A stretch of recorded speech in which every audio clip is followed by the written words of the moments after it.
everyone. It's such a pleasure to be with you all today. My name is Katherine Finerty. I'm a project curator at Tate and also a very close friend of October Galleries.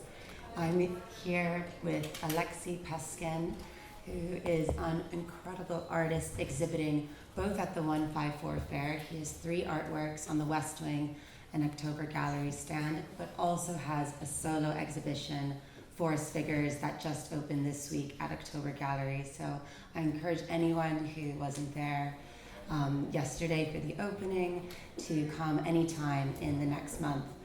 So Alexis is visiting us from Paris, where he's born and currently lives, although he's also traveling in different residencies in Brazil and Cameroon, but so excited to have you here in London. And we are going to actually start this talk with a film called The Raft of Medusa that Alexis made in 2016. It's about 5 minutes, and then afterwards we're going to talk about everything and anything from your upbringing and practice, recent body of works in the new exhibition, and then we'll open it up at the end for questions. So now we'll sit back and enjoy Raft of Medusa.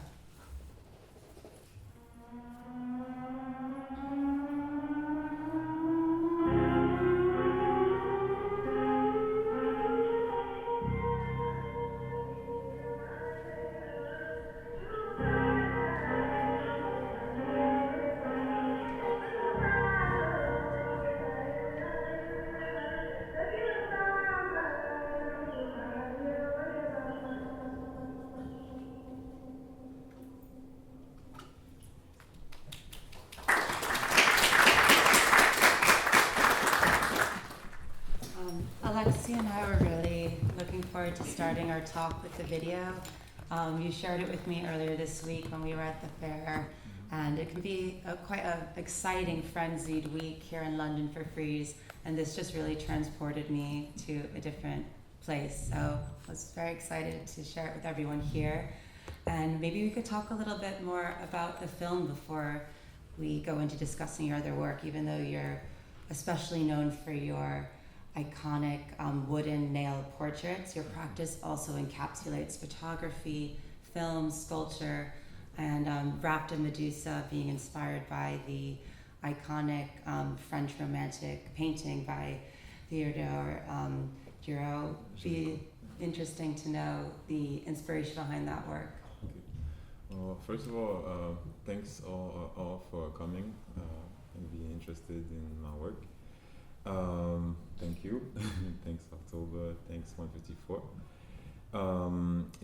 When I created like Raft of Medusa, it was a time where for years already we've had seen like a lot of like images of people dying trying to go across like the Mediterranean Sea to get to Europe. And I remember like feeling some kind of way about the way media and people were treating like this topic. And I thought it was very indecent because it was talking about, you know, very populist things like, oh, people are coming here to take jobs and everything like that. And to me, it was like there was always like one side of the story and never talked about why people coming from sub-Saharan Africa were in these conditions. And so I thought that like the idea of migration, like something was missing, which was colonialism, and it wasn't talked about. And and since a kid, because I grew up in Paris, I was always like, I remember seeing Raft of Medusa, the actual painting. And at some point, like it kind of clicked, and also learning about colonization, about slavery. And my thing was that we never talk about like, you know, the other side of like migration, which was the colonization. And so I think Raft of Medusa was an interesting reference because it talks about when Napoleon sent like some of like the unwanted like bourgeoisie to go administer the colonies, and the Raft of Medusa actually sank like in near Senegal, like near the coast of Mauritania. So I thought it was like a very interesting reference, because also like one thing that because the reason when I say was dishonest, because like one of the main reasons why people come and risk their lives to go to Europe is because one, colonialism created a very a situation where like millions of people have a really hard time traveling in the world period, even on the continent, and it creates this solution because like really it's much less expensive to get like a plane ticket and come to Europe, you know, but Europe created this situation where people come here illegally and have to stay and can't move, like, you know, so, and it impoverishes like countries, and especially countries from France where I am from. So that's what I wanted to talk about with Raft of Medusa, and there's a lot of like visual poetry and kind of like ideas that and metaphors that I created in that film to talk about this situation. I think also seeing the imagery from that iconic painting, which you would have seen in the Louvre growing up, alongside a different version of Paris, kind of your version of Paris, using these symbols in different ways, where all of a sudden the Eiffel Tower is a crown of thorns. Yes. It seems like a real exploration of your own much more expansive personal identity, kind of rejecting an imposed, restricted sense of national identity. I know we're both city kids. You grew up in Paris and I grew up in New York, but have families from different places and walks of life. I know on your dad's side, he's the son of a World War II Jewish refugee. On your mom's side, who's from Brazil, whose ancestors traveled across the transatlantic slave trade. How important it is to kind of summon those different belongings and find a global identity amidst where you lived and grew up. I'm curious to know how the materials you've chosen to use really combine those different references and maybe stories that you would have heard growing up, from the wood and the nails. What type of symbolism does they have across both sides of your families and heritage? Well, like to go back to that, I think like I still want to linger a little bit like about growing up in Paris. I was born in '79, so like I kind of grew up in the '80s. I think in some of the images you see the stereotypical images of black people that we saw in France. We very seldom saw black people in advertising or in the media, and when we saw people looking at us, it was like very derogatory images. I myself, like, you know, experienced like police violence and brutality. People around me who looked like me or were darker, like, experienced like racism. My mother experienced like racism, and so, and at the same time, there was always like this thing about like, you know, France being the country of human rights, and so I think like even like more well, I always say like even more violent than the violence in France, because people were and are dying still of racism, is like the erasure or like, you know, the denial of it all. And that's one thing that I live, like, that lives in my body, and that also informs and influences what I express through my art. And to go, so to answer that question also about like my origin and everything, like what both sides of my family experienced, whether it was like, you know, pogroms from my grandfather who had to move from Russia when he was like 4, and surviving the concentration camp in Dachau, or my family's experience in Brazil, like slavery, even though like it's centuries old, like in Brazil, like it was abolished in 1888, which is like, so my grandfather was enslaved and brought like from West Africa, and so basically the life of my grandfather was like touched by poverty because of that, and on the other side, my grandfather, like as a, like, you know, Eastern European Jewish, like Jew, experienced like other things. So I think what that gave me, and what's for me more important than the identity, is the values, you know. And we've seen it right now, like, you know, with Palestine, for instance. Like, to me, if you're against what happened to, you know, to during the Second World War, then you're against like what Israel is doing. And so that, to me, it's like a matter of values, you know. And it's not about the identity; it's actually about, you know, equality, you know, and fairness. So that's to go back to origins and identity.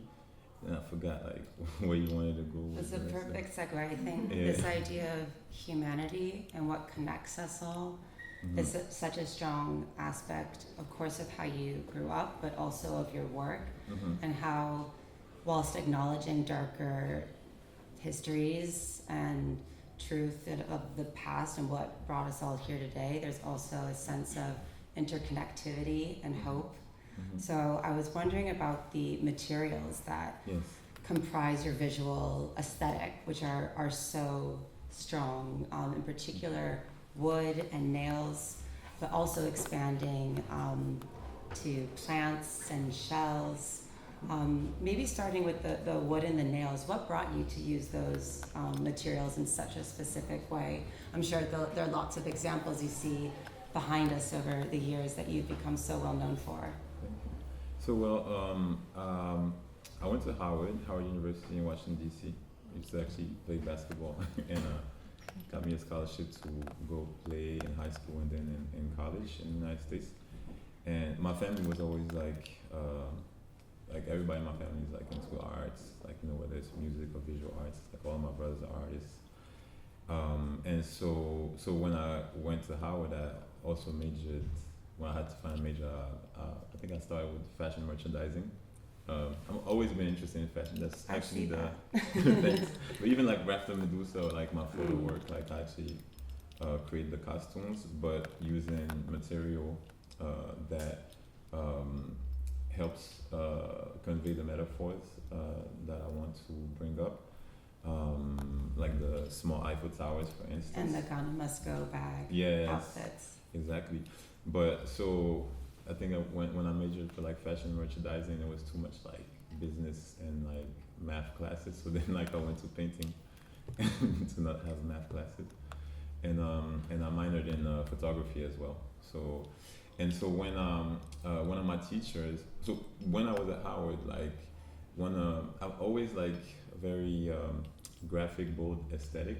Like before then, I worked and interned with my late aunt Marianne Rachlin, and so with her, like it was like a industrial design firm that she had. Like she was like a very early like independent woman who had like a small design firm, industrial design firm. So that's where I kind of got like my very simple graphic, bold aesthetic from. And from that, like I very early liked silkscreen printmaking and, you know, like the dot aesthetic and system that you can see like with printmaking. So I started playing around with that. And one of my teachers, Professor Sorrells Adewale at Howard, it was a mixed media class, and he encouraged us to think about the materials that we use to enhance the poetry in our work. And because my work and my intent was always to talk about the experiences of people of African descent globally, I started to think about what material I could use. So I kept that silkscreen dotted aesthetic and started playing different ways to recreate that. Like I drilled holes in different materials, like I scraped it to create those little dots, and then at some point I said I came across the nail, but really the nail came across me, and you know, like spirits whispered. I was like, oh, let me try that. And so eventually, like I eventually with the nails, I thought it was really interesting. Like I had seen the Minki Sinkondi sculptures, processional sculptures of the Congo, and I thought it was like an interesting metaphor. The nail was like it brought so many things. Of course, like there was like sacrifice, crucifixion. If you think of like Christian references, like there's so many things. Like I thought it was interesting because it's something. The nail is something that's painful and that can like spike and hurt, but that you use to build things.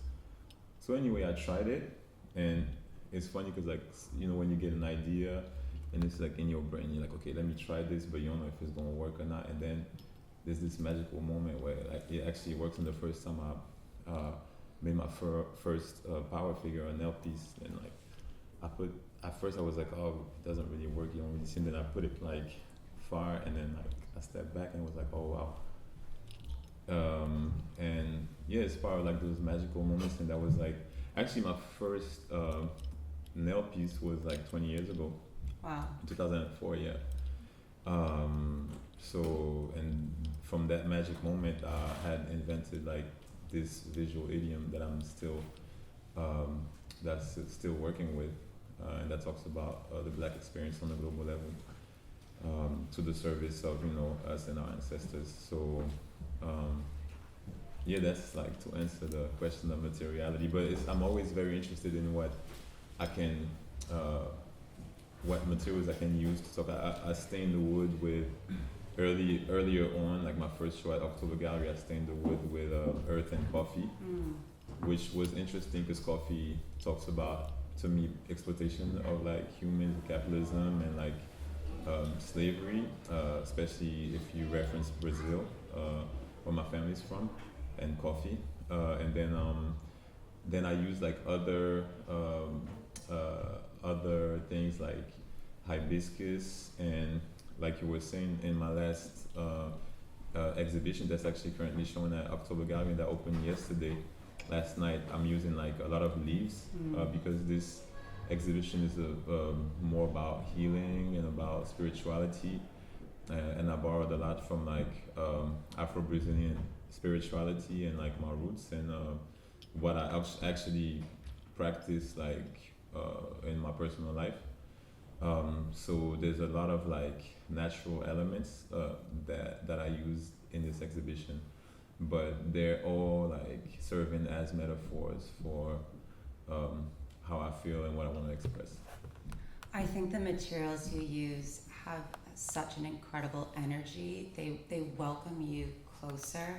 You're so eager to understand, wow, what is this made of? How is it made? But then you just get a bit captured by the magic of the moment, and you feel something really deeply. That's definitely the experience I had when I first encountered your work, which was actually at this fair about, maybe like 8 years ago now. So it's a nice full circle.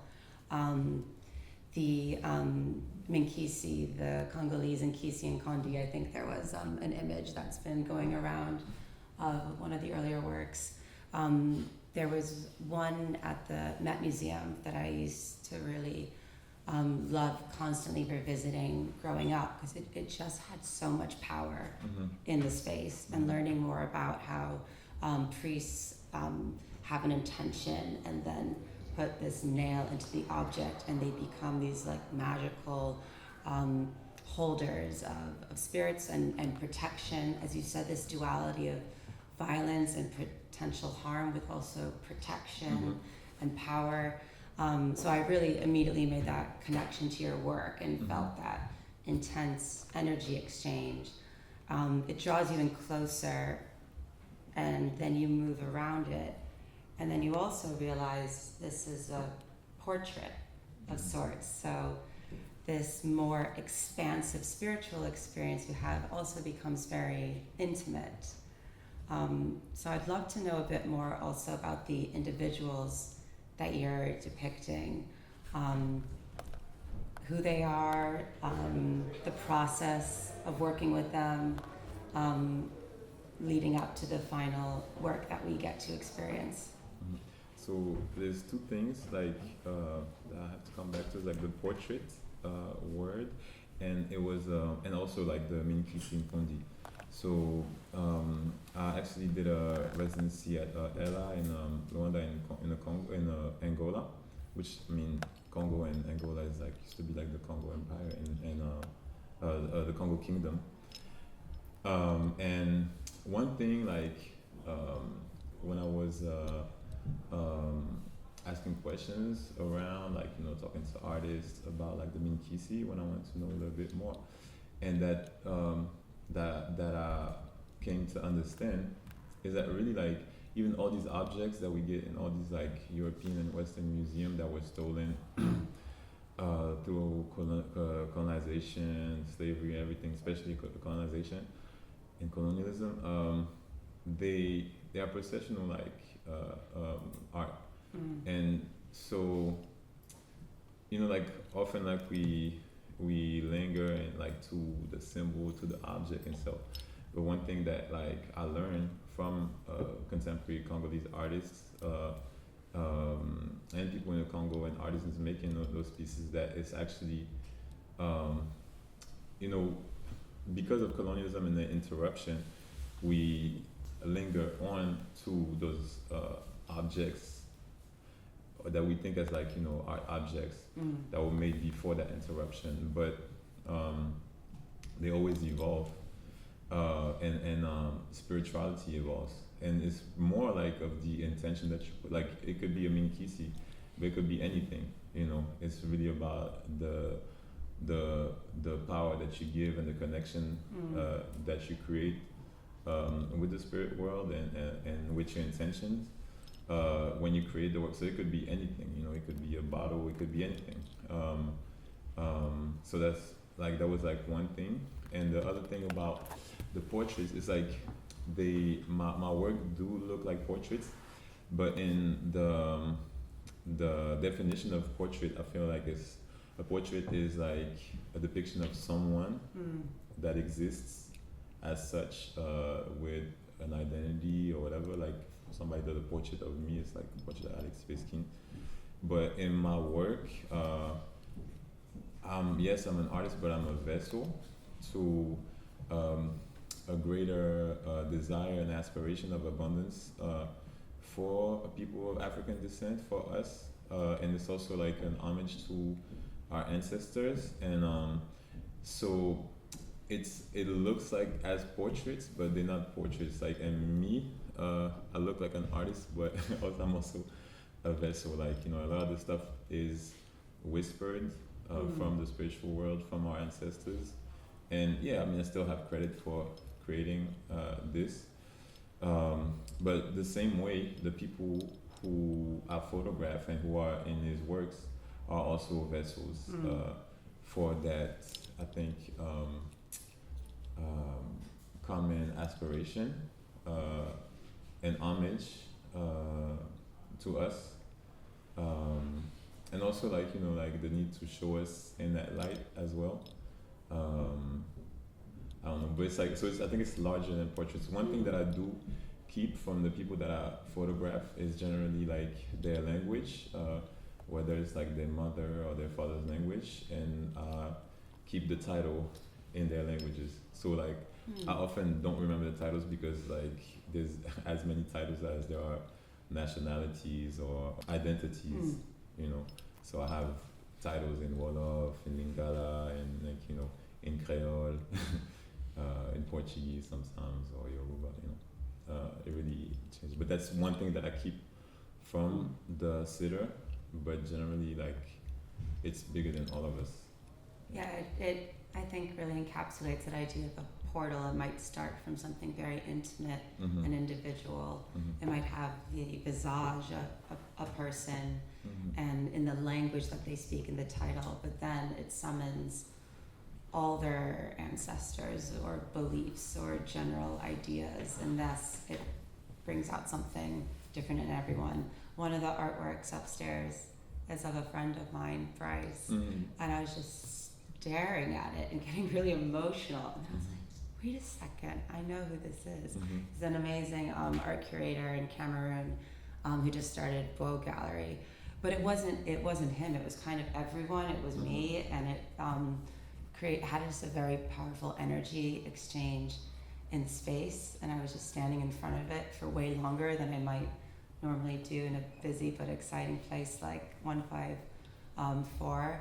So I really appreciate how each individual object transcends that objectness, that physicality, and becomes a vessel, becomes a portal. Mm-hmm. Yeah, when I actually made that piece, I was doing a residency at MAM Foundation in Cameroon. And so that one thing that I do also when I do residencies is like I generally look for faces of the place where I'm creating, and the same thing with the titles and so wherever I am, not only I do like some research on and try to understand and understand myself within this new environment, and but also I work like with people from that region, from the region where I am doing the residency. So Brice like is from Cameroon, and I think it's Bamileke, and so I photographed him to do this piece. Yeah. But again, like not of him, Right. It's like about a larger thing. But the people that I choose generally like have something like something soft, something of auto self-determination as well. A lot of aspects that were taken away from us, I like to for us to empower ourselves by reclaiming the way we portray our own selves. It reminds me of one of my favorite works of yours called Ifa, which again I really appreciate us distinguishing that these aren't portraits, they're really vessels and something bigger.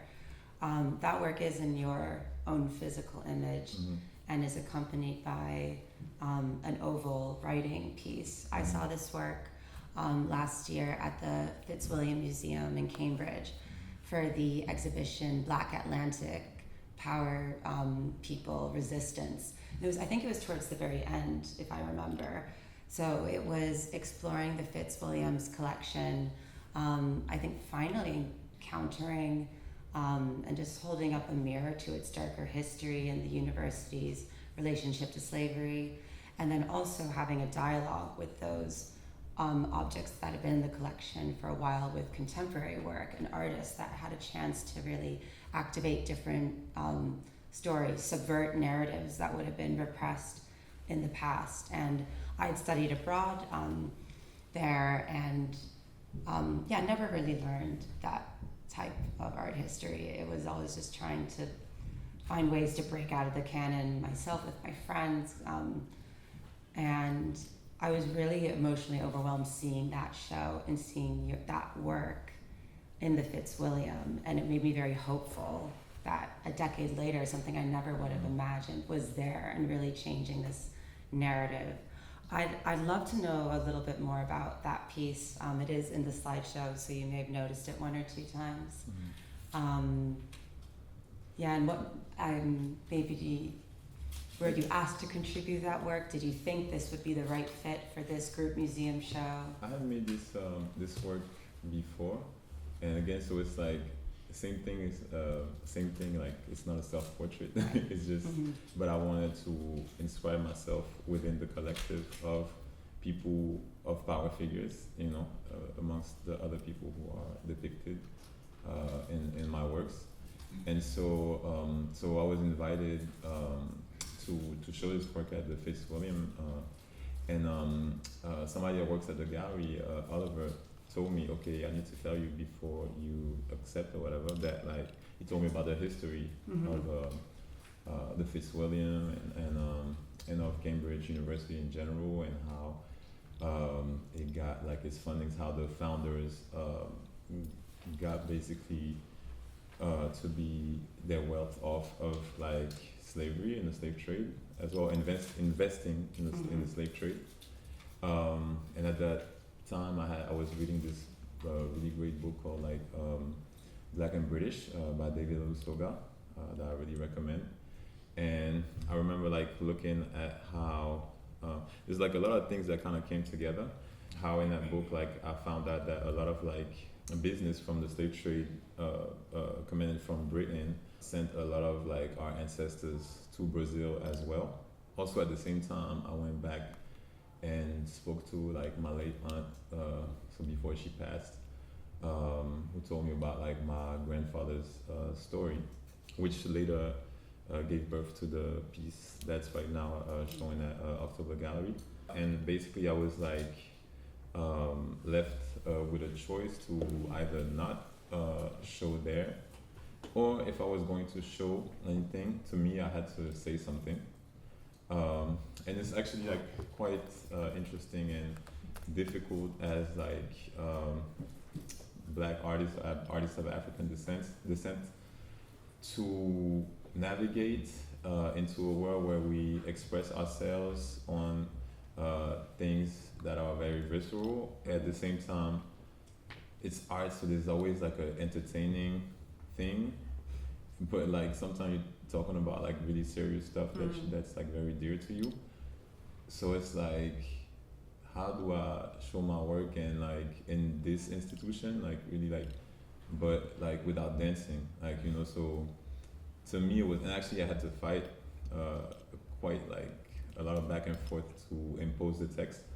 At some point I was like suggested that it should be like more poetic, and to me it was weird because the idea of like, it was like how not to offend potentially people that might potentially be offended with the history of my family. So to be more specific, I was talking about how my grandfather lost his father when he was 6, and how he lost his mother later when he was 11, and he had to build his mother's coffin. He was 11 and with his 9-year-old brother, and then like basically raise his family. But that's like a direct consequence and of my grandfather's parents being like extremely poor. So being in that place, I couldn't just like show my work and like, you know, be happy to be there. Just if I was gonna be in that place, it was just to talk about that and to express that. So I didn't see why I would have to like be poetic about that to not offend people that might potentially be offended. And I kind of like had to fight for that, or go back and forth. Not fight, but go back and forth about that. And so in the end, it worked out. But it's like there's a lot of things like that where, I mean, because like the world that we live in has been like shaped by, I would say like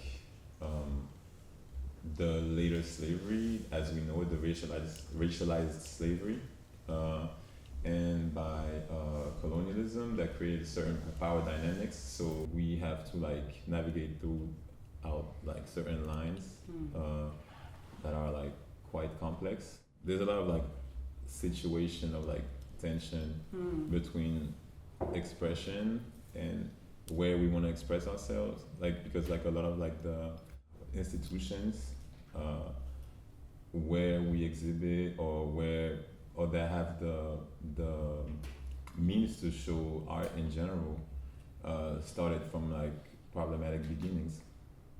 So we kind of have to navigate between like, you know, those lines a lot of times. I'm very grateful that you persevered and kept the text a part of it. I think it created this real sense of resonance, that there wasn't something being swept under the rug or like something pretty or poetic. It felt just like it was grounded in reality, and it was still incredibly maybe poetic and hopeful in its own way, but it was powerful. And I think it also really reflects different bodies of your work seem to be really specific in terms of what you're experiencing, but also the conditions of our time. And so maybe before we finally talk about your newest exhibition, Forest Figures, we can talk a bit about the 2 other Figures series of works. There was Power Figures, a solo exhibition at October Gallery in 2017, and then Fire Figures in 2020, which you made during the pandemic. So I can appreciate really responding to ideas. There was so much fear and hate and violence exploding globally around us.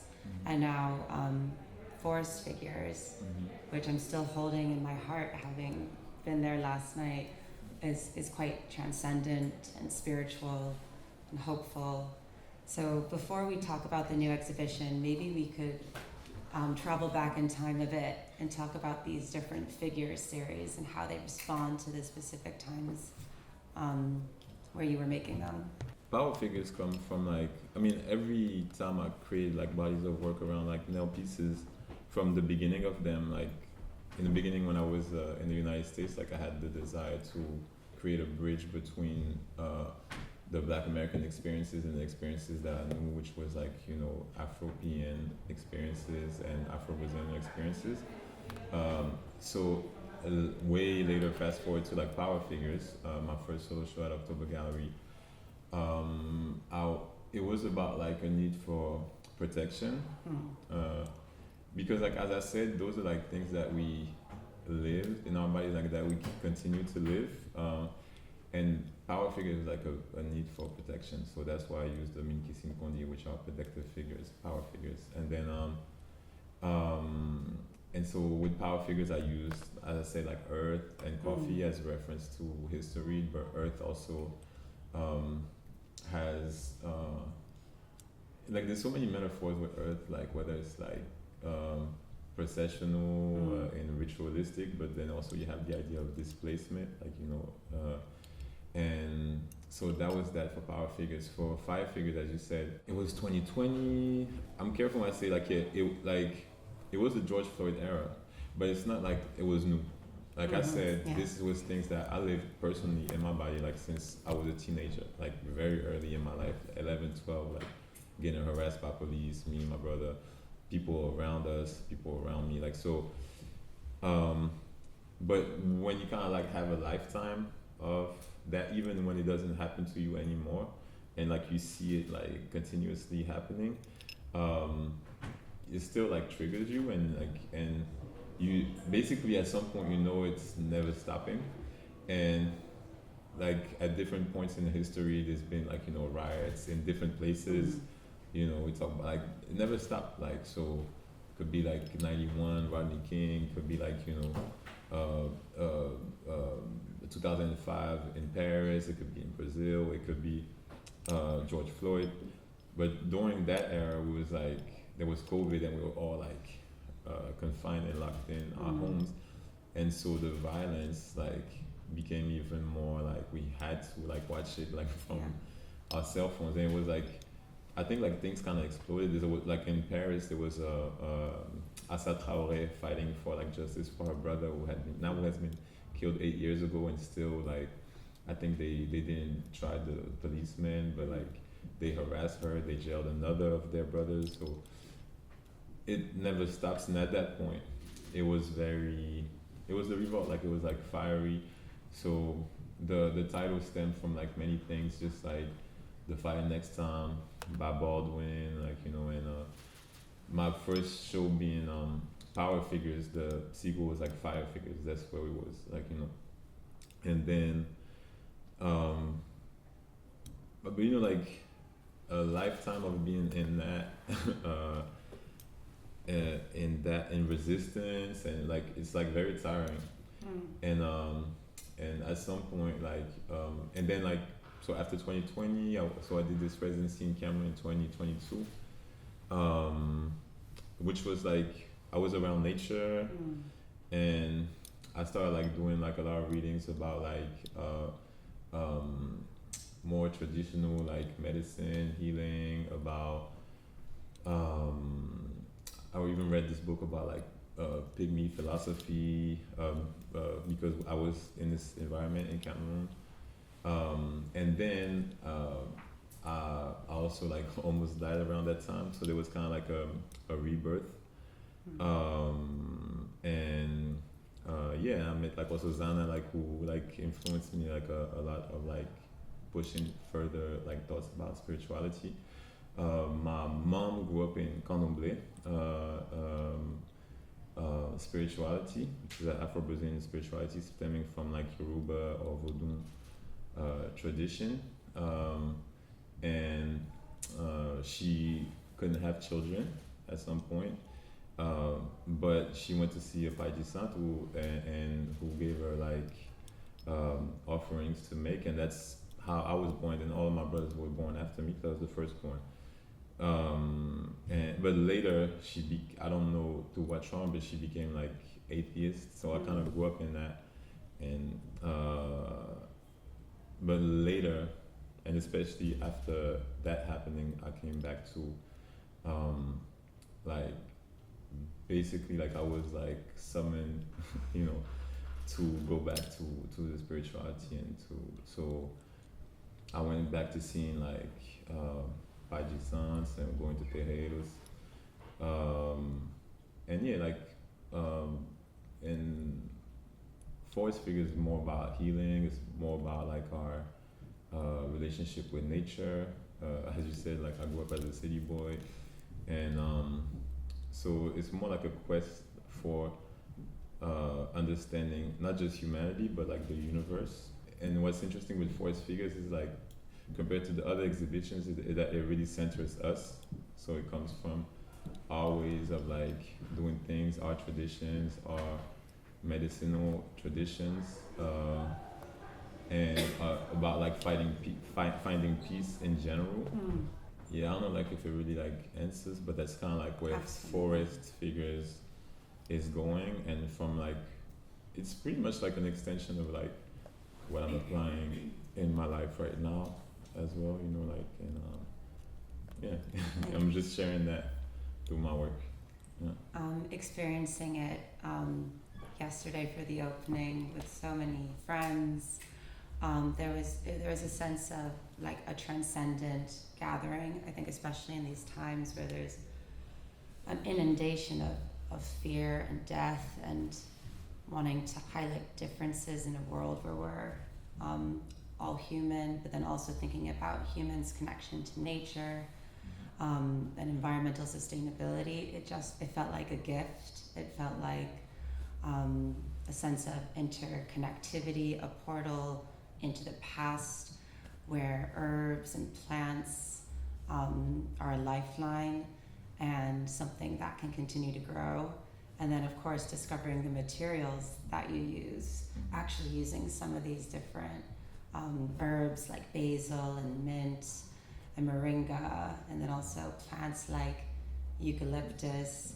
It's this fantastic cycle of how I imagine ancestors in your life would have had a connection to the earth, and now you employing that instinct with your own art materials, and how you collaborate with different people to make these works. I think there are a few of them behind us, so hopefully people were seeing the different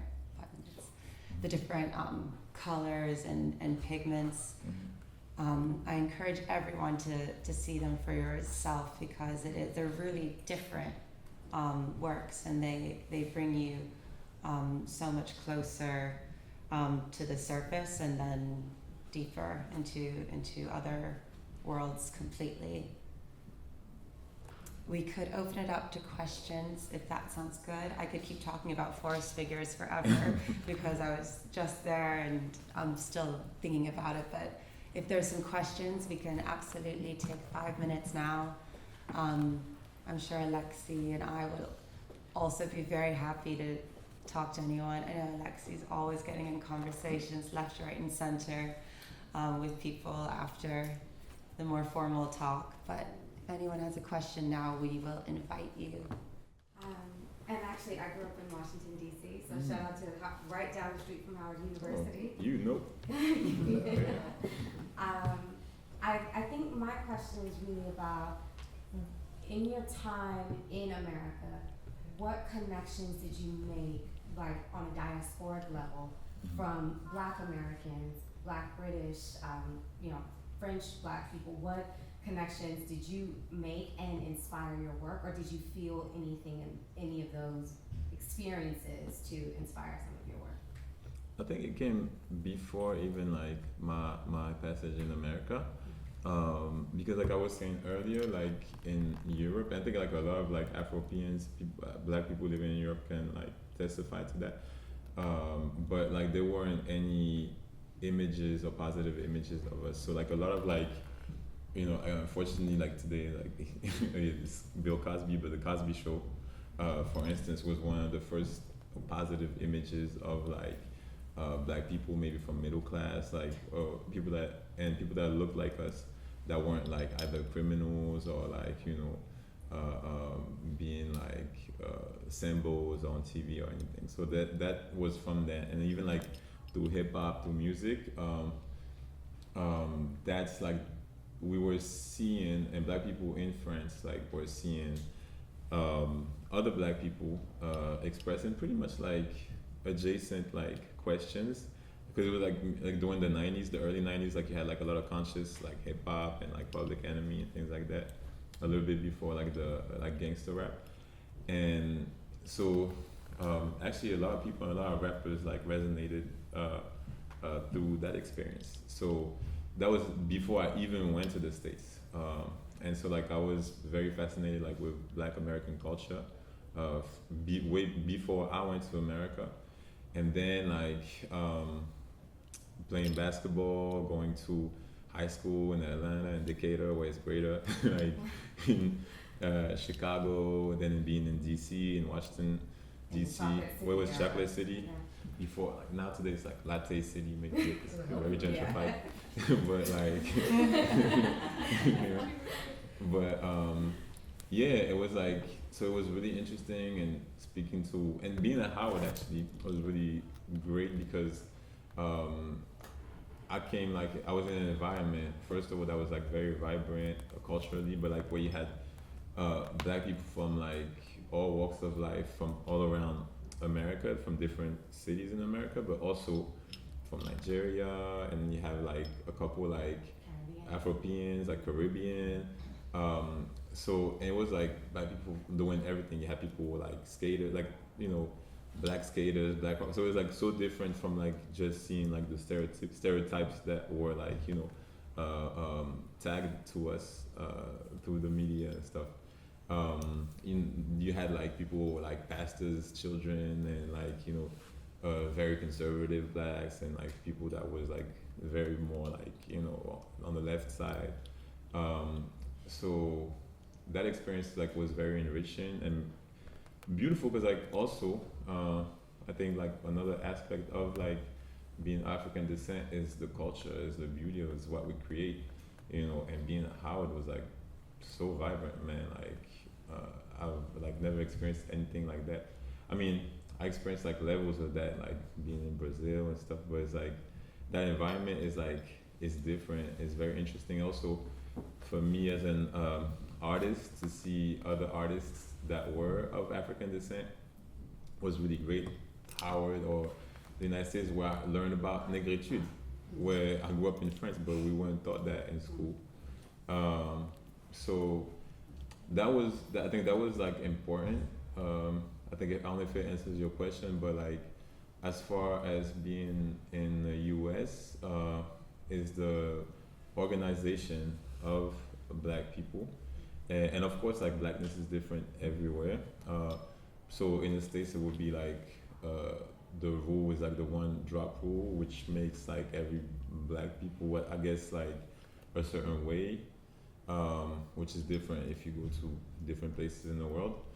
But that also makes like black lobbies like very strong also like in America, including the influence of the fact that it's an imperialist country. So it's like it also gives that push to black America on a world scale. But being there, I don't know, like it was just something beautiful. Another thing that's interesting, at that time a lot of people didn't necessarily know that there were like black people in France. So when I would be there, like, it would be like, oh, there's black people in France or whatever.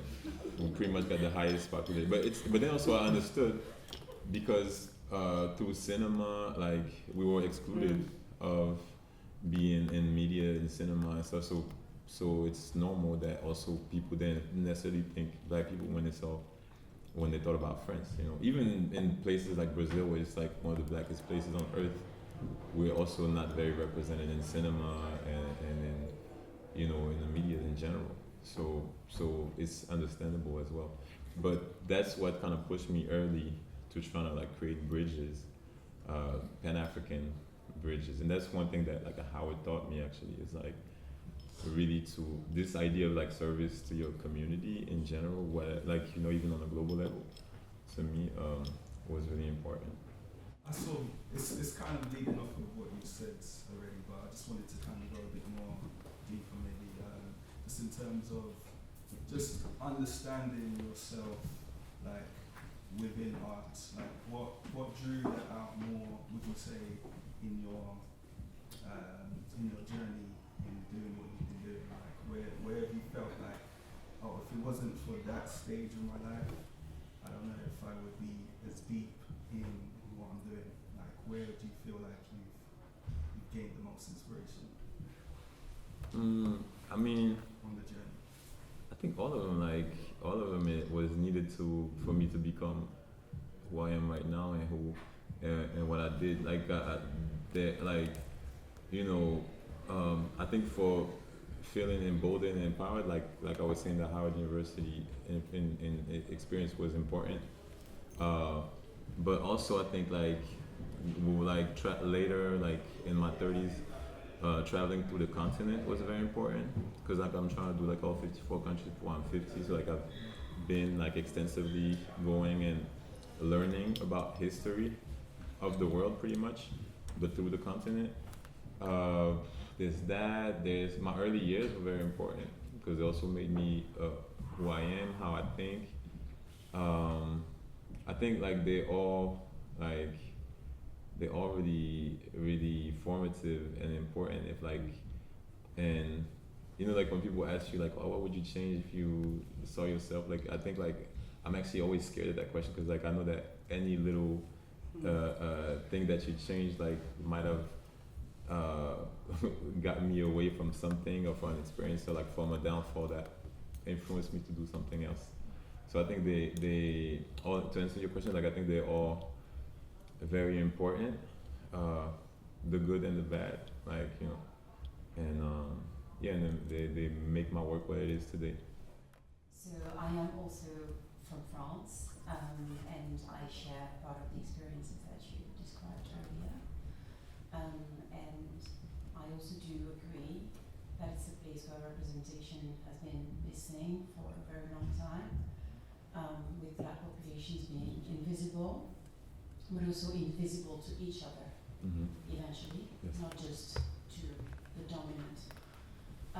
So I think I'd like to hear from you, what's your take on how French society is evolving, representation from Black communities in France, with the influence of your art, but other people's also initiatives.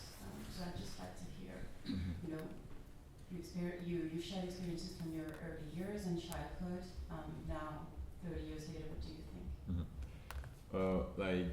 It's interesting this way, so because we see more representation in advertising, but I thought like also it's funny, it's interesting like how a lot of times like we also fought.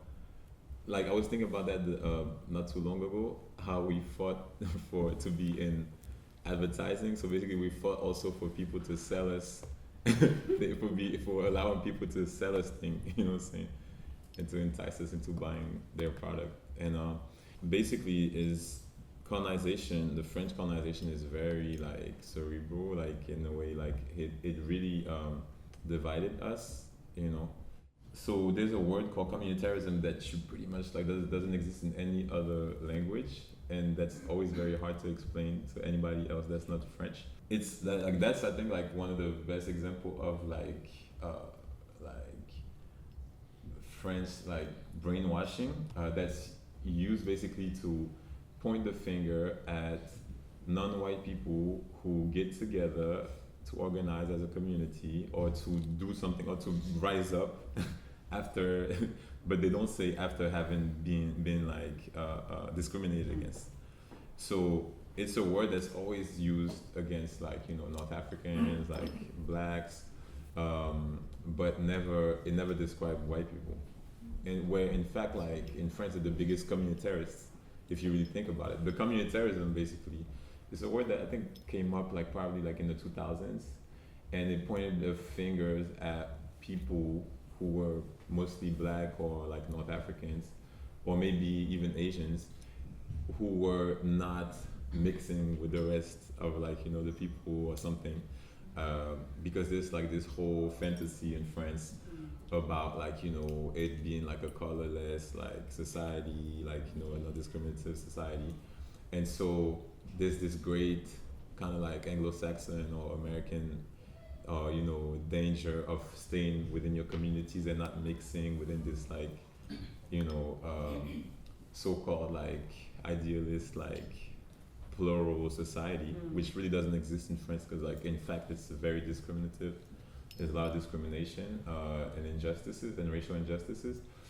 And so basically it's pointing the finger at black people and other people who are trying to like organize really, where it's totally cool in the UK or other places if you're in between like black people or in between communities. Like in fact, like here I've seen like places where they speak the language of the community, but in France it's like they don't even want your money. Like people don't even want your money somewhat, like so they yeah, it's just like French is the only language. There's this idea that's called intégration, which is like where you come to France and you're supposed to leave like all of like your identity, your language, and you're supposed to like be one with this whole big French community, but it doesn't really happen that way.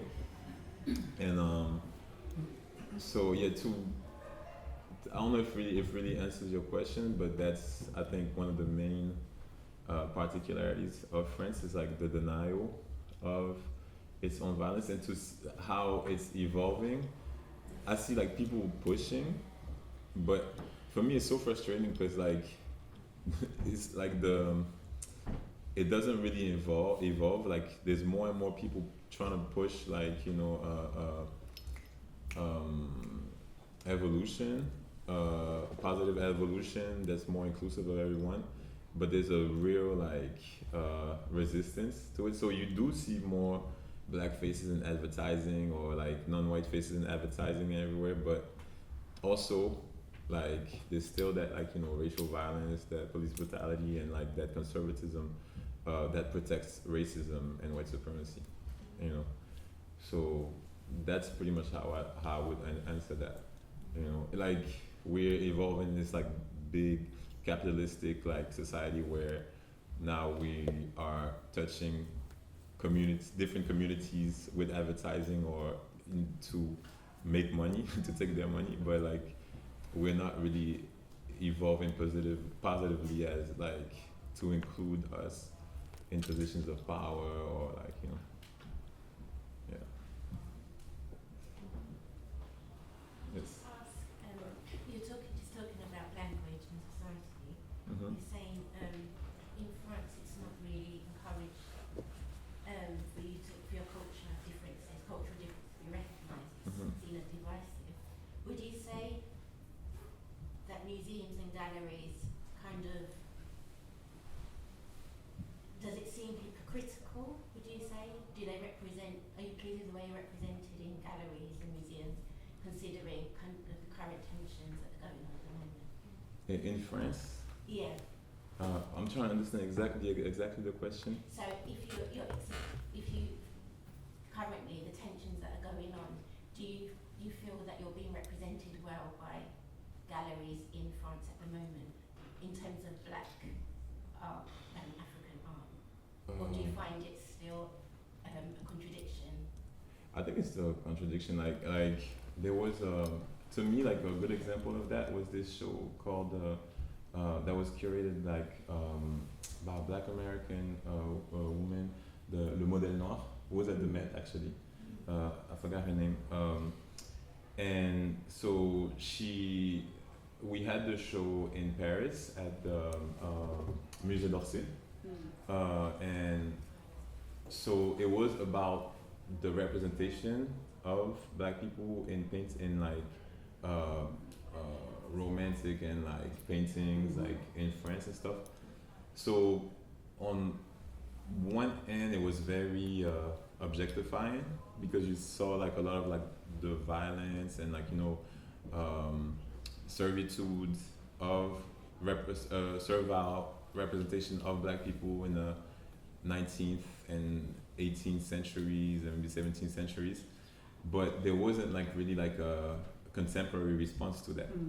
So it was very like curated like by white people or like with the white gaze of black people. But I feel like, to me, if you're gonna show an exhibition where you see so much objectified black people, then you have to have like a contemporary response. And apparently, after speaking to her, she was trying to have contemporary black French artists, because that's who's being objectified and shown. But the museum had like vetoed against it.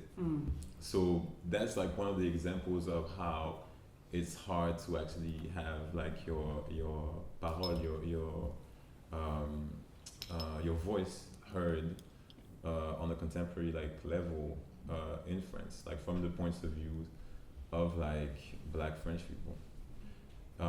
But that's also something that I see in many countries or whatever. There's certain voices that institutions don't want to hear because of like shame or whatever, like, you know, guilt. But yeah, I think that's how I would answer that.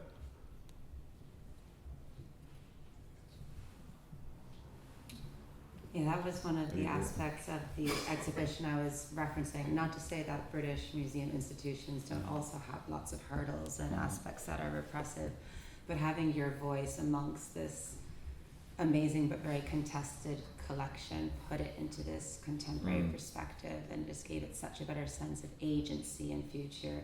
You amongst Barbara Walker and Alberta Whittle, and yeah, that's, I think, something that I hope more exhibition spaces do lean into, and, you know, trust that the creative and collaborative voices today are the best chance to start deconstructing hidden narratives of the past. Okay, we're all set. Okay, great. Thanks, Thanks everyone. Thank you. And